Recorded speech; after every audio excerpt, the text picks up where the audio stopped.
Week again. I miss you all. So somebody will ask why the title "Let's Be Like Abraham as a Lady," right? So how does a man relate to a lady? Not necessarily, okay.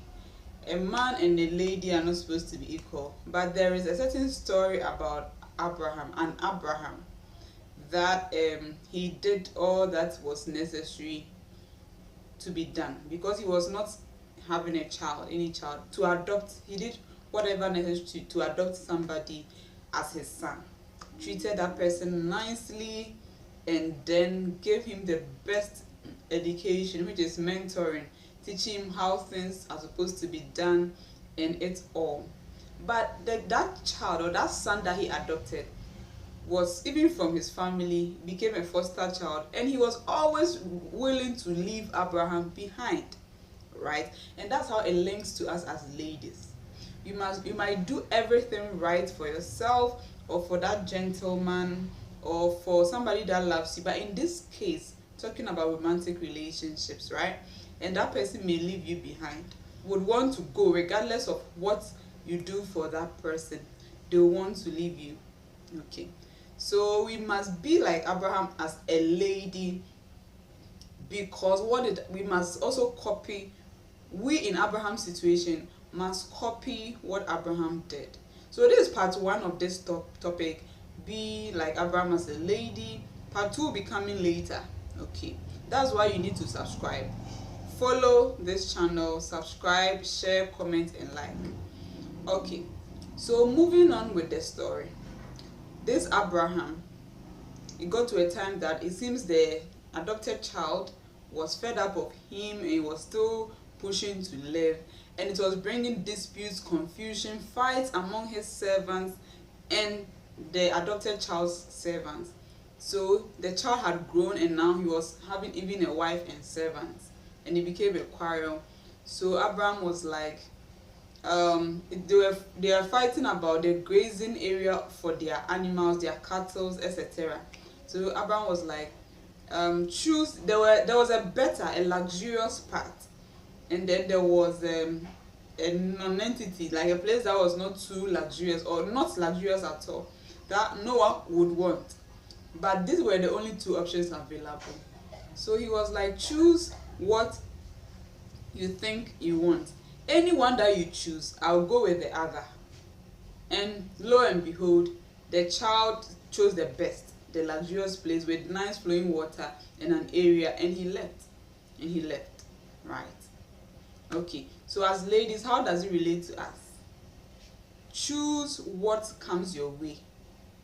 And we are not always in the situation that we must choose. We don't choose. Ladies, we are found, right? We don't choose, we are chosen. But you'll be there and other people will come. So I always encourage that you have your list ahead. Know the pros and cons. No, not the cons, but know the pros and cons when somebody comes. But that one is later. What we must do is that we must put in the things that you want in that partner. What you expect, like the things that you see and are red flags. Things that you don't want. If the person is, you let the person go, right? But what if after making that list, the person that comes is everything that you wanted, but without money, without resources? What do you do? And that's how come Abraham's story becomes useful for us. That you must what? Choose like Abraham chose. Now the person meets all your positive flags, your green flags. Maybe they don't have money, maybe they don't have resources, maybe they don't look, they don't look a certain way, maybe they don't have a particular kind of education that you wanted, maybe they don't dress a particular kind of way. But you just have to accept, because it meets your green flag. So that green flag person, the green flagged person who comes first is who you accept, right?